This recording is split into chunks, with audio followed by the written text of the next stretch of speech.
Bonsoir à tous et bienvenue dans ce point de l'actualité.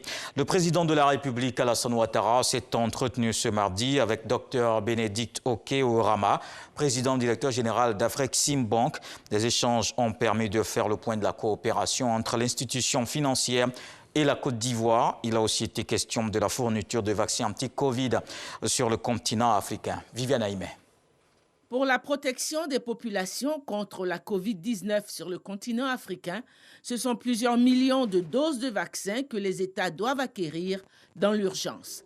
Pour faciliter l'accès aux vaccins et amortir l'hémorragie financière que représente leur acquisition, la Banque africaine d'import-export, Afreximbank, et la Société financière africaine ont signé récemment un accord de collaboration afin de soutenir la fabrication de vaccins sur le continent africain. Reçu ce mardi 6 juillet au palais présidentiel par le président de la République Alassane Ouattara, le PDG d'Afreximbank, Bénédicte Oramah, a présenté l'évolution en cours du projet. Nous sommes venus lui parler des différentes initiatives que nous avons au niveau de la Côte d'Ivoire, des transactions qui s'élèvent à environ 3,5 milliards de dollars. Nous avons également discuté les progrès que la Côte d'Ivoire a fait concernant le vaccin pour le Covid-19. Nous avons également discuté toutes les initiatives que nous avons avec l'Union africaine et toutes les autres entités africaines. 420 millions de doses de vaccins seront ainsi fabriquées pour l'ensemble du continent africain, dont 7,8 millions de doses de vaccins pour la Côte d'Ivoire. Et dans l'actualité en Côte d'Ivoire, les résultats du BEPC sont connus depuis ce mardi.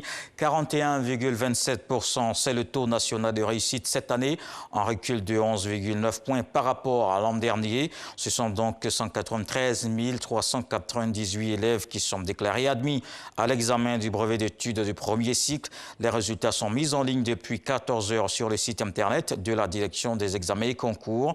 La directrice de la DECO précise que le délai pour introduire d'éventuelles réclamations dans les centres de composition est de 72 heures à compter de ce mercredi. Le 19 mai dernier, le gouvernement a plafonné les prix du kilogramme de la viande de bœuf 2600 et 2800. Une décision pour contrer la flambée des coûts de ces denrées dans le district d'Abidjan. Mais ce plafonnement est loin d'avoir résolu le problème avec des augmentations sans cesse. Un phénomène qui trouve ses origines bien au-delà des frontières ivoiriennes. C'est le cas de nos reporters qui se sont rendus au Burkina Faso, principal fournisseur en bétail de la Côte d'Ivoire. La menace djihadiste a un fort impact sur l'approvisionnement du marché ivoirien. Rendez-vous à 20 h pour le dossier EcoPlus.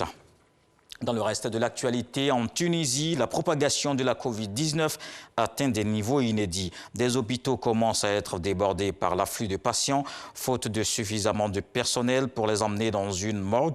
Des corps restent jusqu'à 24 heures dans les chambres. Selon les médecins, la situation sanitaire désastreuse en Tunisie s'explique par l'imprudence et le non-respect des règles de distanciation physique, mais aussi par un niveau trop bas de vaccination.